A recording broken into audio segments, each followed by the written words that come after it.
Welcome back to another episode of the Butterfly Effect podcast. We are looking, as always, at Last Stop, and we're going to be talking about episode 3 today. So, as always, Jack's quite fresh to the game. He's just played it. I'll just jump right in with a general question. So, Jack, episode 3, you just finished it. What did you think of it? A bit underwhelming.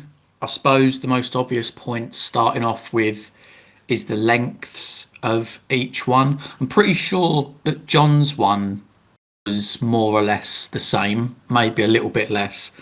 But Donna's and Mina's chapters were significantly short, and even the things that happen in their stories aren't too groundbreaking. So I feel like the game has gone down in my estimations by a tad, if I'm being honest. Yeah, I mean, you are right, because I believe every chapter, when you put all three of them together, it's supposed to come to about an hour. The length of this one is about 40 minutes. I'm looking at like a playthrough video here, and someone's just completed it in 40 minutes. So you probably are about 20 minutes shy of the other levels. So I don't know if that's something that angers you, if like you feel like you've paid money for this game, you deserve more time, or if it's something where you're thinking it better make up to it in the other levels. I'm not sure. I mean, I don't know what the standard retail price for this game is, but I'm currently playing this on like the Xbox Game Pass. So it's literally you pay £1 and you get access to these games for 1 month.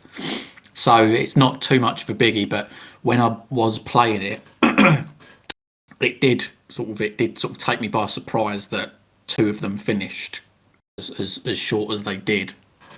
Yeah, so I paid for this game on release actually, and that was 15 quid. I don't know if 15 quid you'd look at that like, oh, you got ripped off there, mate, or if you think that is a fair retail price. I think it's okay. I remember when I played Firewatch, I'm pretty sure that was like 15 quid, and that's like a few hours. Pretty sure there was another walking simulator that I've played as well, but I can't remember now. But that was about 15 quid. So, no, it seems about fair. But it was just in terms of, I suppose, what I was expecting going into it. I've got used to sort of it being 20 minutes each per chapter, like per character. Yeah, like when the Dark Picture anthologies come out, I think they're roughly about £25, and I think that's a very fair price considering the intricacies, but also the length of the game. Last up, I think it would be a bit criminal if I was paying £20 or more. I think £15 on release is a very fair price. Obviously, reducing over time, I'd happily pick up the game now on a new console for about £7, I would say. Because like you say, it's not the biggest game. It's just a nice little story, really. So yeah, I guess we'll do as we always do. We'll take it chapter by chapter, break them down. So yeah, to recap, you thought Mina's story actually got slightly better, and you thought the other two, Donna and John slash Jack, kind of dipped. Where did you start this time on chapter 3, Jack? So yeah, same order. So I started with Mina, the domestic affairs series, if you like. But I'll quickly sort of say something that kind of like, and I suppose it's sort of telling of the times, I suppose because it's episodic, but each one starts with like previously on Last Stop. It's got sort of TV series vibes about it. Obviously, we've played Alan Wake recently as well, and that does a similar thing. And I just really like that as a format, so I thought I'd quickly put that in there um, as a compliment to the game. Definitely. I Um, think that style works a lot better as well when there are breaks between the episodes. So a bit like when Telltale had it, it's nice to have a recap on what happened when you last played it a few months ago. I think it works less, being that you get the game all in one bulk. Especially, I guess the style you're playing it as, it's quite nice because you're playing some chapters and then we go to this podcast. So it's probably good for you. For myself, who bulked the game in like maybe a day or two, it was a bit kind of like, I didn't mind it so much, but I think those scenes had less value for me. But I do agree. I actually really like the fact they are in there. They are a nice little recap, and they're short and sweet. Gives you a nice little, yeah, um, previous encounter to what happened. But yeah, carry on. yeah, so it starts very much with Mina and her bit on the side. I think his name's Felix, and in a situation where maybe it was the encounter with her dad, or she's almost just starting to become slightly more moral in her outlook, but she's starting to sort of turn against the whole affair that she's been having with Felix. And she's basically saying to him, like, maybe we should call this a day. And but if I remember rightly, all of the options sort of went that way. So it's clear that, the story's going to go this way, which for me personally, I would have probably kept that story thread going. I could be completely wrong. It might sort of come back in some form later on, but the point after that was very much the mindset of, well, if I know that this is going to be a linear game. If the story's going this way anyway, I might as well get an achievement out of it. And that achievement being is that when you're in the back of this cab, you get this text come through clearly from Felix, and you can just block the message, so you don't actually reply back to him with anything. So I was like, oh, there you go. There's an easy achievement for me. And I suppose that, to comment on that as a whole, I suppose it's sort of detrimental to, how engaged I am with the story and the game, because I'm sort of more thinking about, I'll just get an achievement at this point, as opposed to playing how I would authentically play in that situation, if you get what I mean. Yeah. Yeah. So it moves on from there, and she ends up outside. Like, her husband Dan's waiting for you. It's got like this sort of school meeting going on to discuss how their son Dylan is going on, and she's clearly sort of quite distracted in this moment because her boss keeps messaging her, and like Dan's sort of saying to her, like, can you put your phone away? Like, we're supposed to be talking about our kids' progress in school. And she sort of carries on her phone because she's got other things on her mind, and you can clearly see that there's tension there between them afterwards, because they're in the car, and in my gameplay anyway, she was saying, oh, not this again, which I wouldn't say in that situation, but again, you feel shoehorned into saying these things. Yes, that there's clearly tensions between them two. But I suppose you then try to make up for it by taking Dylan to the park, and he's on the roundabout, and there's this little sort of quick time or mini game thing where like you push him round on the roundabout. I'm not actually sure if I was doing it right. Like the visuals, like he was going round faster and faster. I was like, I must be doing this right, but no, sort of like the visual on the screen and what I was doing, I was thinking, am I doing this right? So, I mean, it carried on regardless. So, what will be, will be. But I suppose that was an opportunity for him to like have some bonding time with his mum.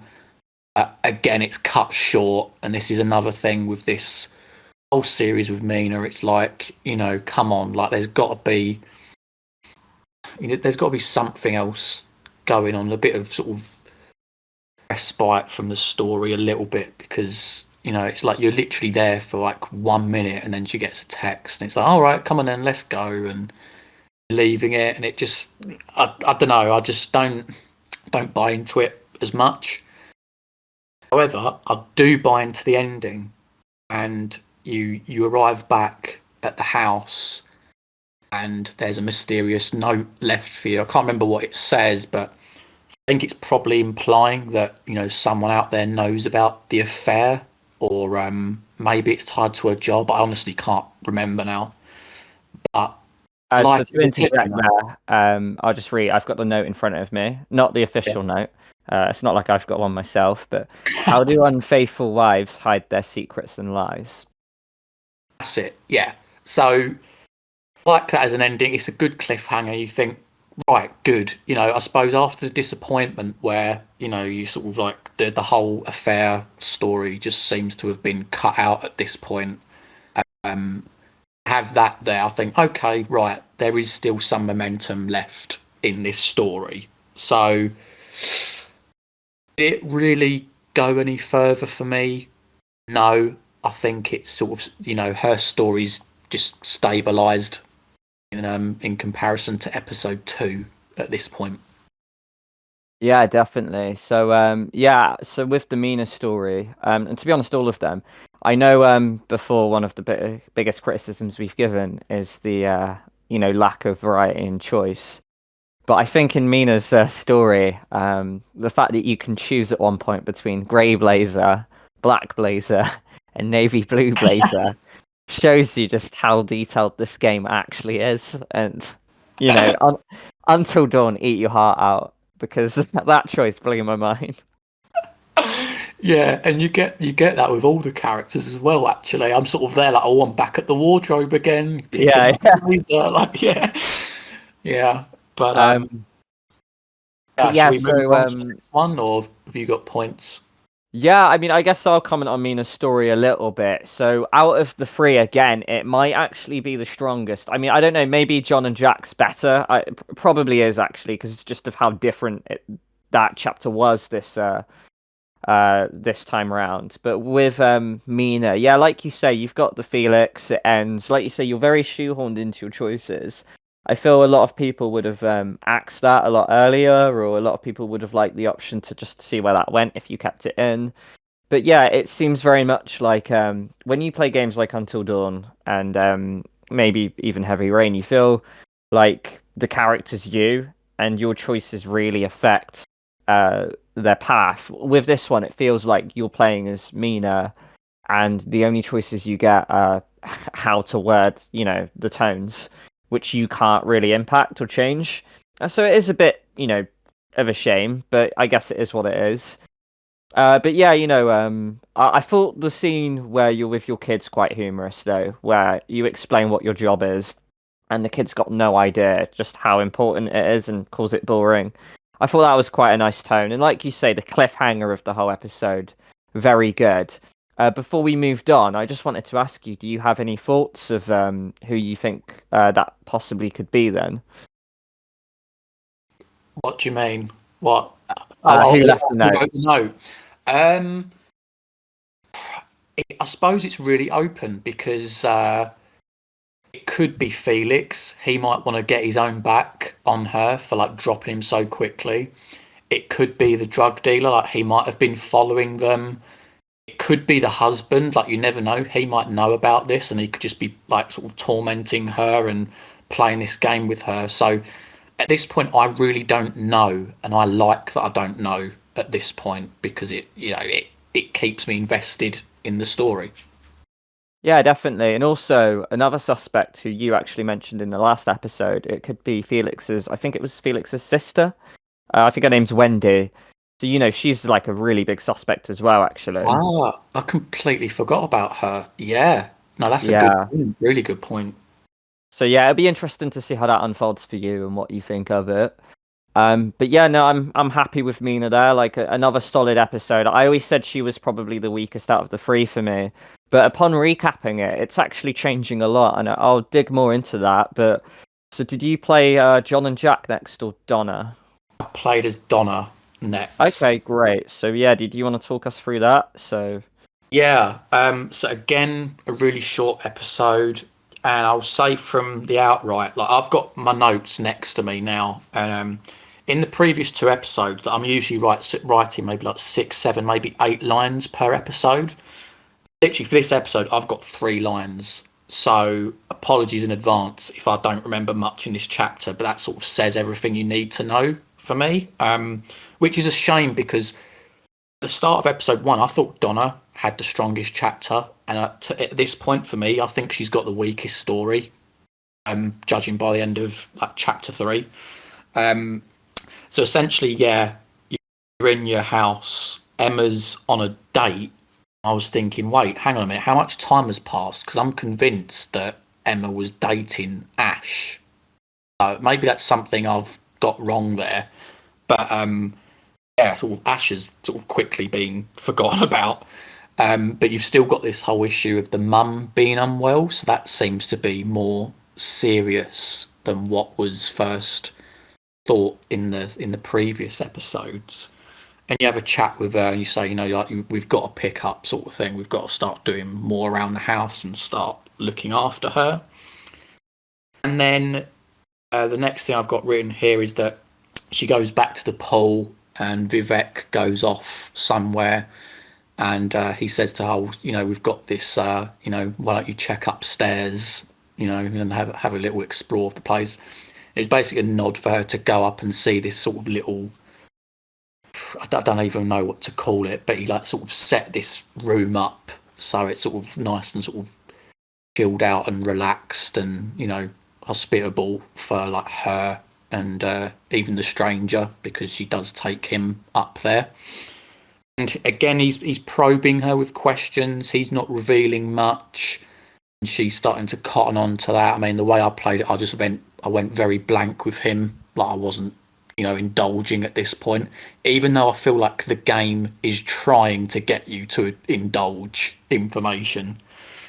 And then quickly from there, unless I've missed something, it leads to a point where Vivek comes back and you end up kissing him. So they sort of share a romantic thing together. He's at the beginning sort of saying, why would it bother you if Becky was, after me and stuff like that. And it ends with them kissing. I didn't really feel anything. So maybe that's just sort of something that the writers have missed in this. I didn't really get anything out of it. And then it sort of wraps up with a semi-cliffhanger where it's quite clear that they're going to go off and, do the deed.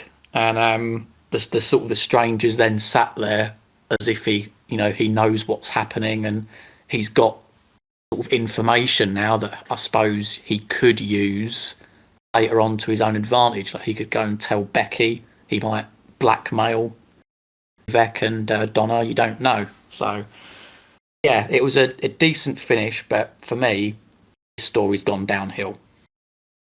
Yeah, definitely. And it is actually such a shame considering the strong opener we had. We both thought it was possibly the best of the three, right?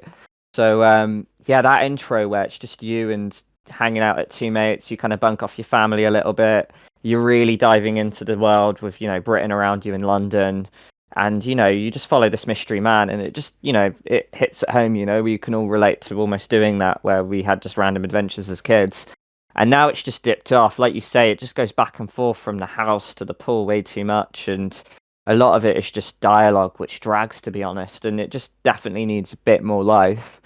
But yeah, no, so you covered the episode pretty well there. I've got a few questions for you, I guess. So the first one, the chapter's called Friend or Foe, and we've not really talked about who the stranger is. So he's captive, but we both know that he could have run or, a long time ago. He's almost, wanting to be there.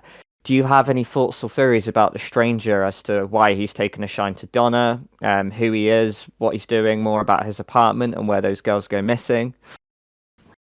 I actually didn't until you just asked me. I mean, I feel as though this is something that I'll go into later on in the episode when I talk about John's, but it's potentially like it could literally be completely unrelated. It could be to do with like the beginning of the game, that he's some sort of like otherworldly being but just looks human. There's potential though, because you don't see a male figure in Donna's household. Maybe like I don't know if like they've said if like the dad's dead or anything. Maybe I'm completely wrong here. Maybe he's her dad. Maybe he's a relative of hers, and that's why. I don't know how he would know that personally, but that's why he's going soft on her. Other than that, I've not got any thoughts on it. That's purely me speculating at this point. Yeah, very good theory actually, and like we should definitely put a pin on that one because it'll be interesting to see what you think of it as it goes forward. So secondly, I was just going to mention, the selfie. Did you choose crown, cat ears, or funny nose and eyebrows? It's important. Funny nose and eyebrows. Because that is going to affect how the story goes forward, mate. So yeah, like at the top, it just goes Telltale style. Like the stranger will remember this. But yeah, the last point I really wanted to mention is the whole thing with the intro and, the end of episode two. So the end of episode two goes with Ash finding out about you and the stranger, and then the camera kind of just goes to Ash and almost like erases her phone as well as her.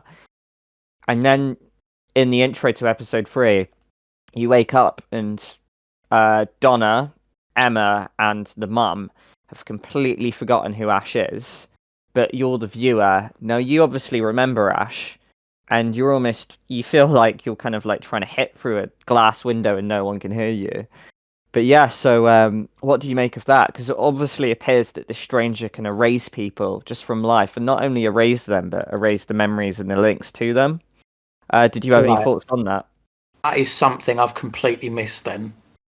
I don't know if that was told in such a way. I yeah, I had no idea about that. I remember the phone disappearing and obviously like Ash getting taken.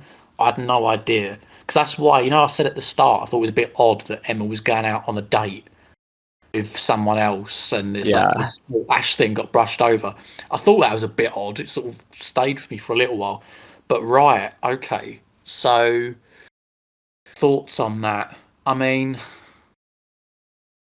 maybe you have to go into that apartment to find out or something. But you know how at the beginning of the game you've playing them two kids and one of them steps into the doorway and the other doesn't, and then the police officers come up to you. They Yeah. they don't seem to refer, from what I can remember, to your friend.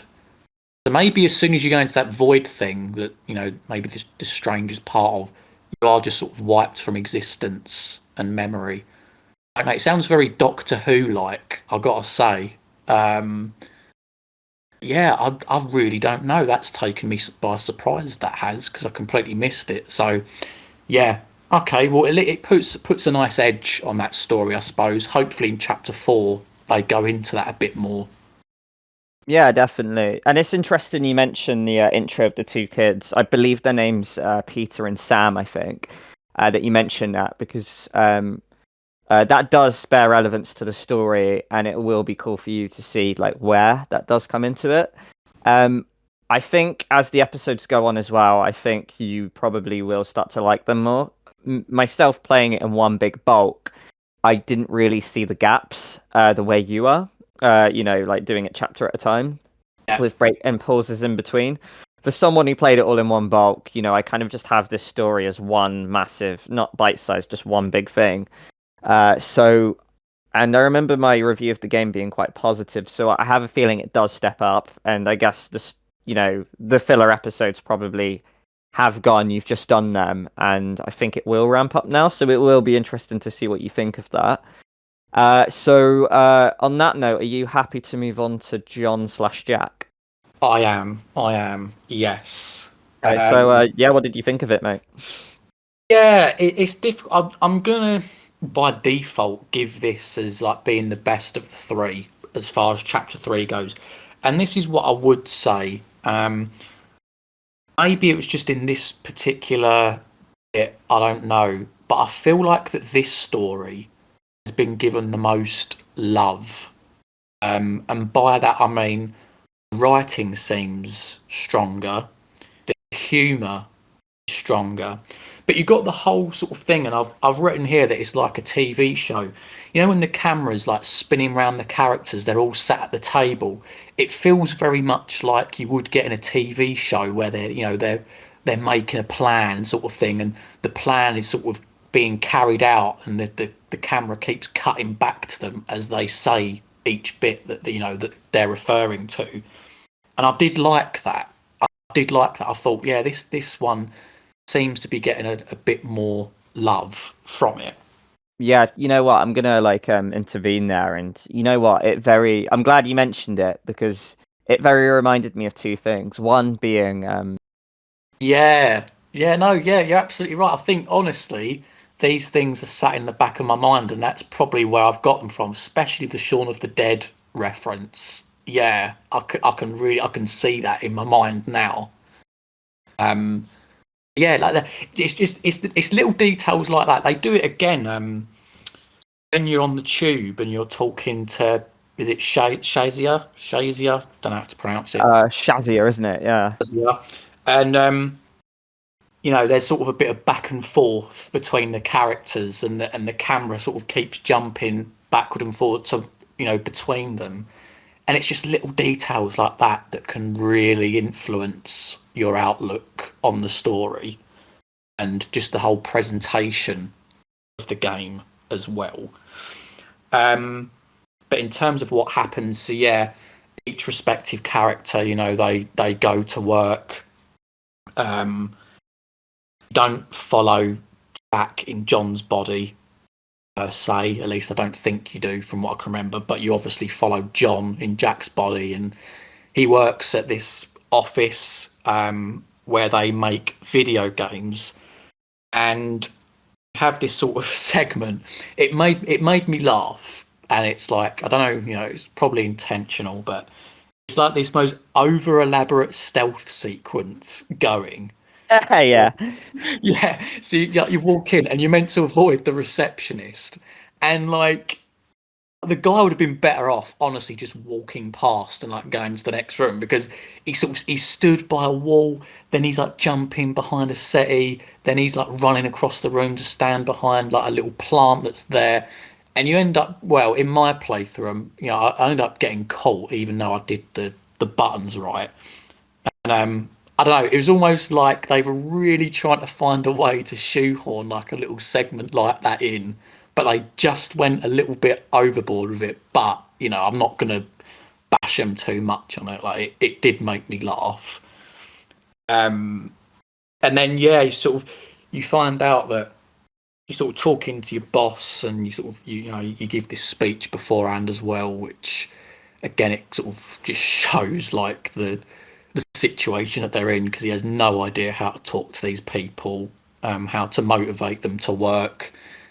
And then he has a meeting with his boss, and this is where a little theory comes in, I suppose. I could be completely overthinking this. I'll just say this sort of, from the get-go, I could be completely wrong. But they talk about sort of, they're making video games, and they're like, oh, we make video games about the human condition. And I don't know, sort of the way my brain goes, I just sat there and I'm like, could this whole sort of sci-fi thing be the video game that they've made? Is that why this particular chapter's getting more love? If that makes any sense to you. So we're playing the video game that they're making. And because that's sort of, they say, we talk about the human condition, and all of the stories that we are playing, they do have some sort of what's the word I'm looking for? They do relate to the human condition to an extent, because you think sort of like John and Jack's story, it's all about identity. If you look at Mina's story, it's all about sort of marriage and family and relationships in general. Donna's story, it's all about, being young and having a sense of adventure. So it could be that, or it could literally just be, the real developers of Last Stop, a little wink and a nudge to say, that's what we're trying to do with this game here. We're trying to explore the human condition. So yeah, that's, I suppose, a little theory that I'll put forward, but as I say, I could be completely wrong. Yeah, I thought it was just something that popped up in my brain as I was playing, and I thought I'd take a note of it, because you never know, it could go somewhere. Yeah, definitely. So, yeah, like we said, maybe the strongest of the three. Like, I'm looking at it in hindsight, I do think it is a lot better than Mina's chapter, actually, now that we're talking about it.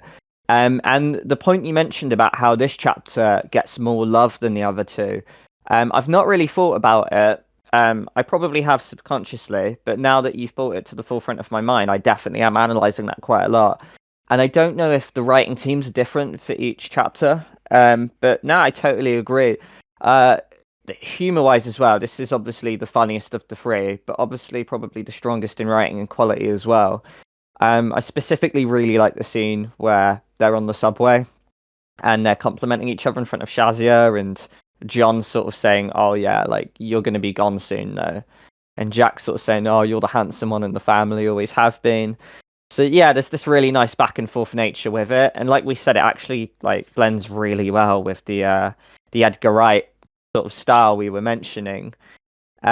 And also the thing you mentioned about the human condition and the video game, whether that's a nod. I've not heard anyone come up with that theory before, but that's going to be really interesting to see going forward, and it's actually really astute you've picked that out.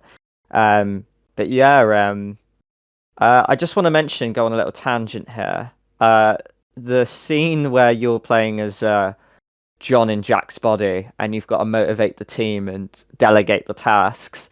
There's a trophy up for grabs here. Now, Oh, I is don't know there? about you. Yeah, so obviously you didn't know about it, but so you probably didn't get it. But likewise, I completely bottled it. So I think there's 4 people in 4 different tasks, and you have to delegate the correct ones that Jack has earlier on told you to do. Now, I Right. absolutely bottled it because a lot of the when I went for the platinum, I had to do a second rerun to get a few of the trophies, and this is one of them. But yeah, I don't know how you found that. Yeah, Um, I completely bottled it as well. It's funny, as I was playing it, I was thinking, is there a trophy up for grabs here? Because yeah, like the as you were sort of delegating them, I was clearly getting them wrong, and then no one said anything, and he went, "Oh, I'll just move on to the next person." He sort of said something quickly anyway, and I was thinking, yeah, I've definitely done something wrong there. But yeah, I think it'll be the same for me then, mate. Second playthrough to get that. Definitely. And in terms of John and Jack's story getting more love, I think it's not only noticeable in the writing, but also in, say, like the little mini games you get as well. Like with Mina, the extent you get is like a little roundabout push sort of mini game. And Yeah. not only that, but like the indicator at the bottom, the little lines going clockwise while the kid's swinging anti-clockwise. Like they couldn't even get that right. Uh, While with John, doing that, you've got like the memory game, for example. You've even got like the thing you mentioned at the very start, where there's like a little interactive bit where you're brushing the teeth. I know Donna gets a few things, such as like climbing, the boxes, alerting the stranger. But yeah, John, he gets this whole memory like scene where there's a trophy up for grabs. Um, in episode or chapter 4 as well, there's going to be an even bigger one. I don't want to spoil it, but there's a whole section with this like random mini game, which is probably a little out of place, but still, it's a nice little bit of fun. So yeah, I don't know if it is a case of there being different writers or writers putting more attention into this, but I definitely feel they could have given a lot more love to Donna and Mina's story, and it'll be interesting to see if that's your opinion and take on it as the stories progress. So yeah, Yeah. I don't know if there's anything else you want to mention there, if what you're expecting for episode 4 or anything. I mean, I suppose I'll quickly wrap up what happens in John's chapter. So, John goes home, and Jack in John's body basically tells him, "Yeah, we got fired." And then, judging by how the ending of the meeting goes with, John's boss in Jack's body, it's quite clear that he gets fired too. So, where it goes from here, I suppose that sort of eliminates the whole, them having to pretend in the workplace, that there's, somebody else. I suppose that eliminates that from the story. And if I had to guess, I'd imagine that, they'll sort of come to the realization now. But to quickly say how things stand, for me, John's story is the best. I would probably say Mina is second at the moment, and Donna is last. So, Yeah, definitely. um, yeah, I mean, if comparing to what you said, that I remember you saying that like John and Donna's was sort of front runners, and then Mina's was like sort of mediocre. Um, that was the change round for me. I suppose there'd have to be quite a big swing in the next couple of episodes for that to pan out the same. But yeah, I've no more points, mate. That's pretty much where I'm at with it. Yeah, because I remember saying, I think John and Donna were the favorites for me. John slightly ahead if I had to pick, Mina behind. But it's interesting because as I'm looking in hindsight and going chapter at a time, I'm kind of seeing it through your eyes here. And I do agree that Mina's is actually stronger than I thought, and I think Donna's is weaker than I thought. So I am wondering if something happens in, chapters 4 and 5 that does make me sort of swing sides. It'd be interesting to see.